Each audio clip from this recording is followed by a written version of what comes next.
At 9:40 on the evening of February 5th, 1898, the United States battleship Maine detonated in Havana Harbor.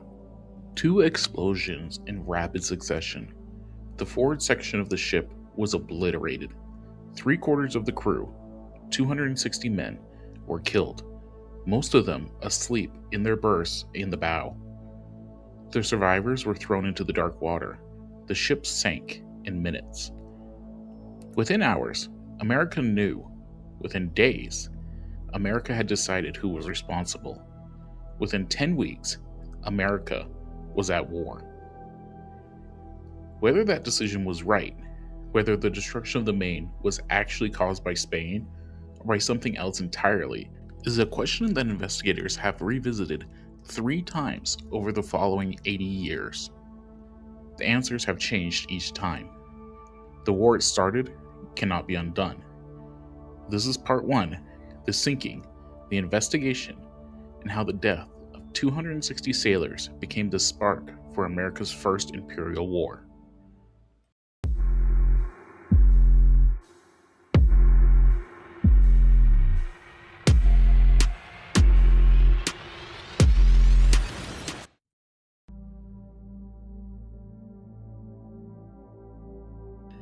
To understand why an American warship was sitting in Havana Harbor on the night of February 15th, 1898, you have to understand what had been happening in Cuba for the last 3 years before it. Cuba had been a Spanish colony for 4 centuries.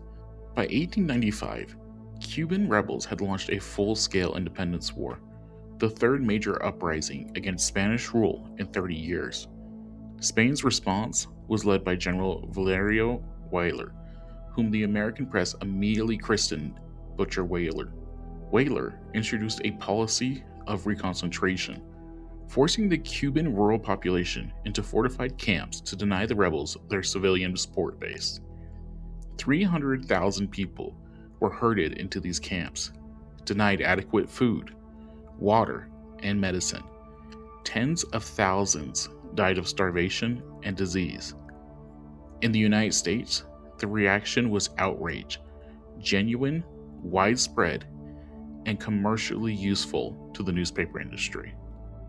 American business interests in Cuba were substantial, roughly $50 million in investments by 1898.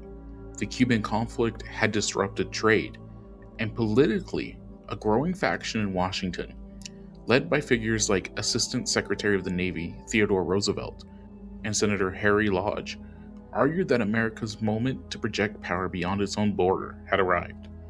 Cuba was 90 miles from Florida. Spain was a declining empire. The opportunity was obvious to those who wanted to see it. In January 1898, riots broke out in Havana. Cuban loyalists attacked Spanish reform advocates in the street. President William McKinley, who genuinely wanted to avoid war and had been pressing Spain to reform its Cuban policy, made a decision intended as a gesture of goodwill and measured pressure simultaneously. He sent the USS Maine to Havana. The Maine arrived on January 25th.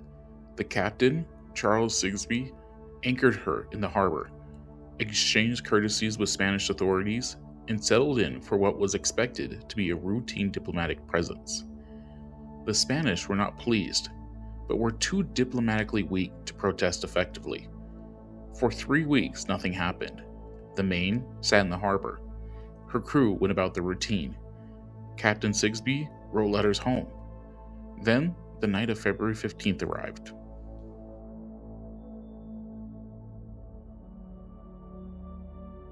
The first explosion was relatively small, a sharp crack that the survivors would later describe as a lifting sensation, a pop. Then, a fraction of a second later, the second explosion. Enormous, catastrophic.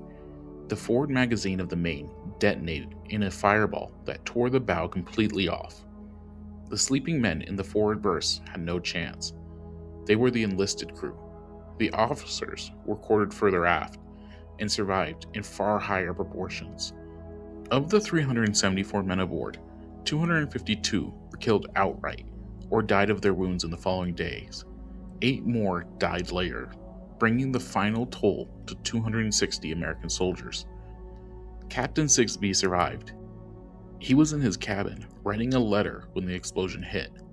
In the chaos that followed, fire on the water, the ship settling rapidly, men in the harbor, he maintained enough composure to send an immediate telegram to Washington reporting the disaster.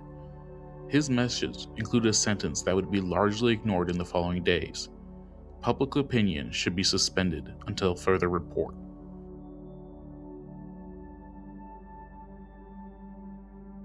Washington did not suspend public opinion.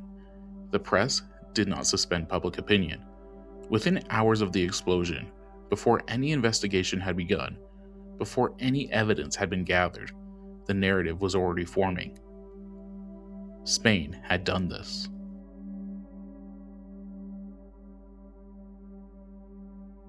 Two investigations were launched almost immediately. The United States convened a naval court of inquiry, beginning its work within days of the explosion. Spain simultaneously convened its own investigation. The Spanish investigation concluded that the explosion had been internal, an accident originating inside the ship. Their divers and engineers examined what they could of the wreck and found no evidence of an external mind. They argued that the pattern of the explosion was consistent with an internal magazine detonation, rather than an underwater device. Nobody in America paid much attention to the Spanish investigation. The findings of the enemy were not considered reliable evidence in a case where that enemy was already being tried in the press.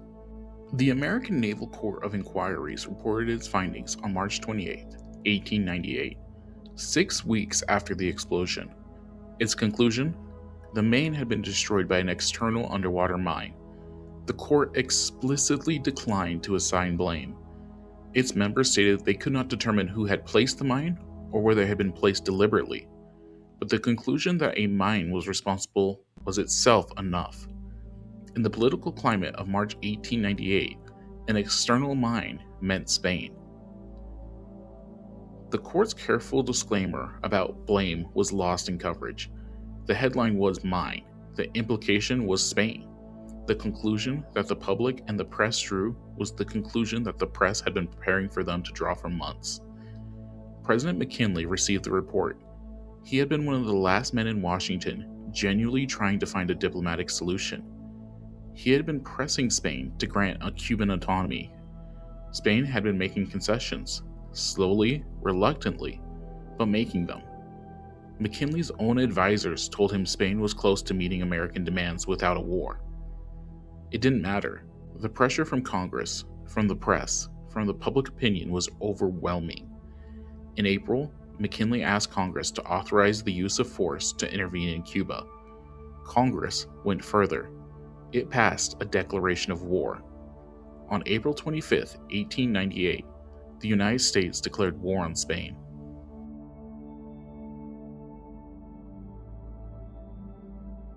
The Spanish-American War lasted less than 4 months.